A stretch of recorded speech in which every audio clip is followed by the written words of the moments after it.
नमस्कार, आप देख रहे हैं ISBM टीवी न्यूज़। रोज़ की तरह एक बार फिर से हम हाजिर हैं आपको सटीक जानकारी देने के लिए। रेडियो पर गूंजी इंदिरा की आवाज़। देश में आपातकाल लागू किया जाता है, इमरजेंसी की वो कहानी क्या थी। आज आपातकाल के 50 साल पूरे हो रहे हैं। आज ही के दिन आधी रात को देश में आपातकाल की घोषणा हुई थी। माना जाता है कि इंदिरा गांधी ने अपनी सत्ता बचाने के लिए इमरजेंसी लगाई थी। इसे लोकतंत्र का काला अध्याय भी माना जाता है। तारीख थी 25 जून 1975।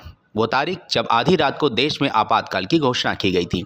लोकतंत्र के इतिहास में इस दिन को काला दिन माना जाता है। ये वो दिन था जब तत्कालीन राष्ट्रपति फखरुद्दीन अली अहमद ने संविधान के अनुच्छेद 352 के तहत इंदिरा गांधी की सरकार की सिफारिश पर आपातकाल की घोषणा की थी। देश में आपातकाल लग चुका था। इसका ऐलान खुद प्रधानमंत्री इंदिरा गांधी ने रेडियो पर किया था। अगली सुबह 26 जून को इंदिरा गांधी ने सुबह सुबह रेडियो पर देशवासियों को आपातकाल के बारे में जानकारी दी। सवाल यह है कि आखिर क्यों लगाया गया था देश में आपातकाल। भारत के इतिहास में यह काफी विवादास्पद विषय रहा है। आपातकाल लागू करने के पीछे कई वजह बताई जाती है। इसमें से मुख्य कारण था राजनीतिक अस्थिरता। इस राजनीतिक अस्थिरता की शुरुआत उस वक्त हुई जब इलाहाबाद हाई कोर्ट ने 12 जून 1975 को इंदिरा गांधी को चुनावी धांधली का दोषी पाया और उन्हें 6 साल के लिए किसी भी चुने हुए पद पर आसीन होने से वंचित कर दिया। इस फैसले के बाद देश भर में विरोध प्रदर्शन और राजनीतिक तनाव बढ़ गया। इंदिरा गांधी और उनकी सरकार ने दावा किया कि देश में गहरी अशांति और आंतरिक अस्थिरता है, जिसके चलते राष्ट्रीय सुरक्षा को खतरा है। इसी कारण उन्होंने आपातकाल की घोषणा कर दी। आपातकाल वो काला दौर था जब सरकार ने तमाम विपक्षी नेताओं को गिरफ्तार किया, प्रेस पर सेंसरशिप लगा दी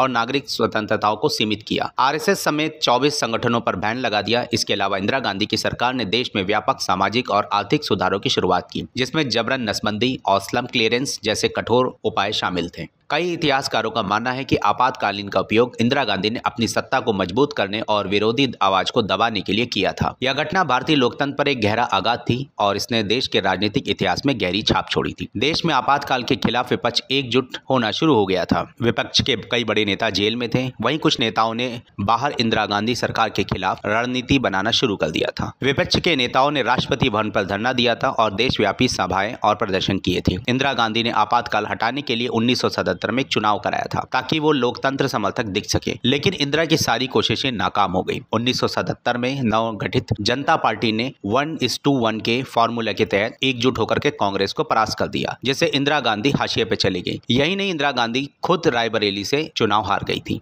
मोरारजी देसाई देश के PM बने थे। आजादी के 30 साल बाद ये पहली गैर कांग्रेसी सरकार थी। और अधिक जानकारी के लिए देखते रहिए ISBM टीवी न्यूज़। साथ ही हमारे YouTube चैनल्स को लाइक और सब्सक्राइब जरूर करें तथा बेल आइकन को भी प्रेस करना ना भूलें ताकि हमारी वीडियो की नोटिफिकेशन आप तक सबसे पहले पहुंचती रहे। धन्यवाद।